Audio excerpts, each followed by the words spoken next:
이후에는 식사를 할 때마다 소화가 안 될 것 같다는 불안이 커질수록 숨이 안 쉬어지는 느낌과 공황 발작으로 이어지는 패턴이 반복되었습니다. 이분은 그래서 정신과에서 치료를 받다가 오셨어요. 벤조디아제핀 계열 항불안제, 항우울제, 항정신병제, 수면제 등 매우 많은 정신과 약물을 복용하시는 채로 오셨습니다. 증상이 지속된 시간이 오래됐고 점점 약에 내성이 생기다 보니 복용량이 그만큼 많이 늘어나신 것이죠.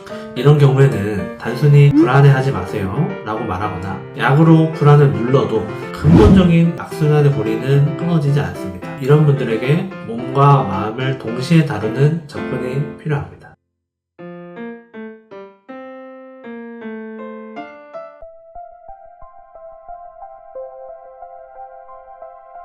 어지러움뿐만 아니라 자율신경계와 관련된 대부분의 질환들이 몸을 고쳤는데 마음도 같이 편해지고 마음이 편해졌을 때 신체 증상도 호전되는 양상을 보입니다. 어지러움도 이렇게 통합적 접근이 필요한 대표적인 증상입니다. 왜냐하면 어지러움증은 전정계, 자율신경계, 불안이나 공포를 처리하는 뇌회로가 동시에 얽혀서 나타나는 증상이기 때문입니다. 제가 치료했던 분 중에 한 분을 예로 들어볼게요. 이분은 가족이 아프시고 나서부터 어지러움이 생기신 경우입니다. 7, 8년간 아픈 가족을 돌보는 과정에서 많은 불안이 생겼다고 하셨습니다. 불안할 때면 언제나 머리가 몽롱하듯이 흔들거리는 듯한 어지러움이 나타났다고 하셨습니다. 이비인후과적인 검사, 심장 초음파, 뇌 MRI, 경동맥 초음파까지 모두 받아봤는데 이상이 없으셨고요. 처음에는 어지러움만 나타났지만 어지러움이 심해지고 잦아지면서 더 불안해지고 그럴 땐 가슴 두근거림까지 나타났다고 하셨습니다. 그런 기간이 오래되다 보니 본인 건강에 대한 걱정 또한 많이 커지셨고 신체에 조그만한 증상이나 반응만 나타나도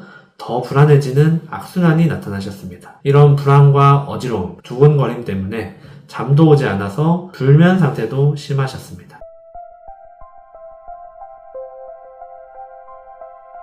이분을 치료할 때 핵심은 단순히 어지러움을 치료하는 처방을 쓰는 것이 아니었습니다. 자율신경계를 안정시키며 신체적, 정신적으로 과민하게 반응하는 것을 개선하는 데 중점을 두고 한약 처방을 했습니다. 또한 호흡 훈련과 이완을 통해 교감신경의 과도한 긴장을 완화하도록 교육했습니다. 증상이 나타날 때마다 자동적으로 이루어지는 부정적인 생각들을 교정하는 것을 돕도록 상담을 하고 과제를 드렸습니다. 현재 나타나는 어지러움, 두근거림 등의 증상은 절대로 위험하지 않으며 몸에서 수시로 나타나는 사소한 반응에 과도하게 집중할 필요가 없다는 것을 인지시키기 위해 노력했습니다. 이런 과정을 통해 매일 지속되던 불안이 빠르게 호전되셨으며 불안이 호전됨과 동시에 어지러움, 두근거림, 머리에 멍한 느낌 등이 함께 개선되셨습니다. 이렇게 자율신경계 이상과 관련된 질환에서 몸의 문제와 마음의 문제는 뭐가 먼저인지 구분하기 어려울 정도로 함께 나타납니다. 치료와 관리도 이 두 가지를 반드시 함께 고려해야 합니다.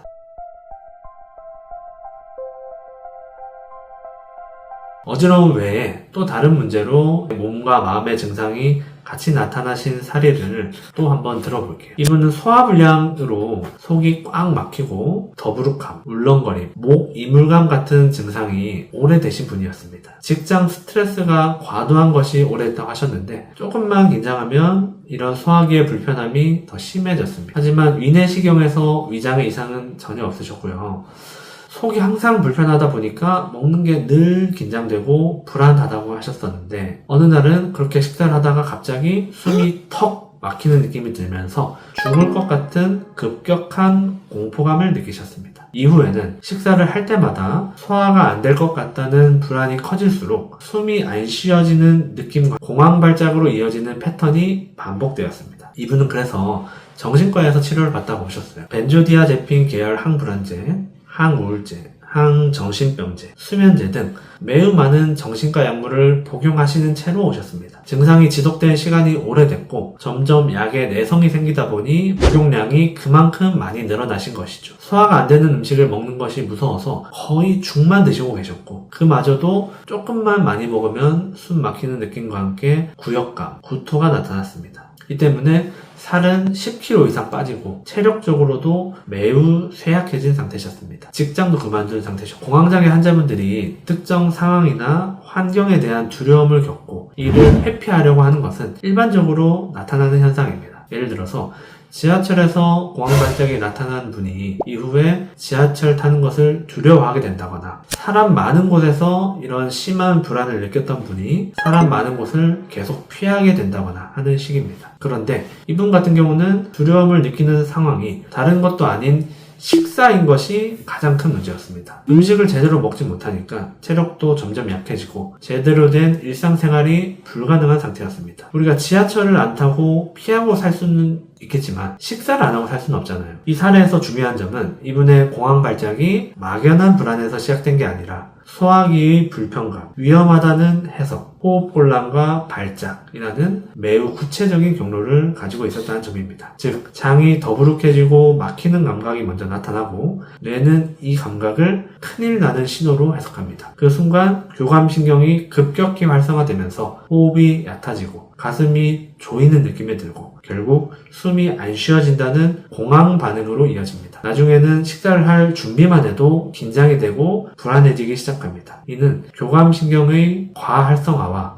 부교감신경의 저하를 가져와서 실제로 소화 기능이 더 잘 작동하지 않게 만듭니다. 이런 경우에는 단순히 불안해하지 마세요 라고 말하거나 약으로 불안을 눌러도 근본적인 악순환의 고리는 끊어지지 않습니다. 이런 분들에게 몸과 마음을 동시에 다루는 접근이 필요합니다.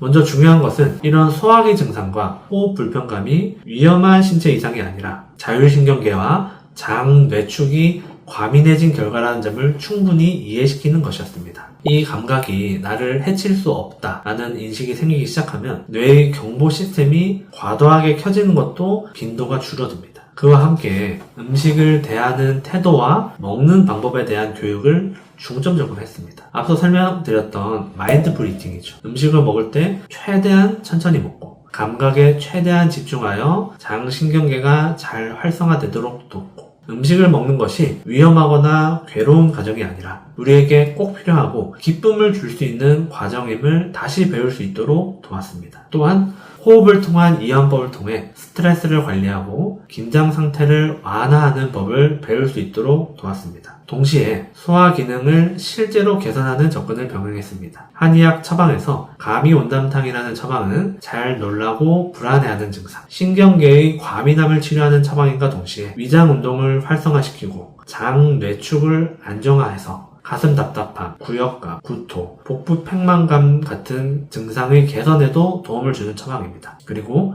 자율신경계의 반응성을 조율하는 것을 돕는 침, 약침 치료도 병행했습니다.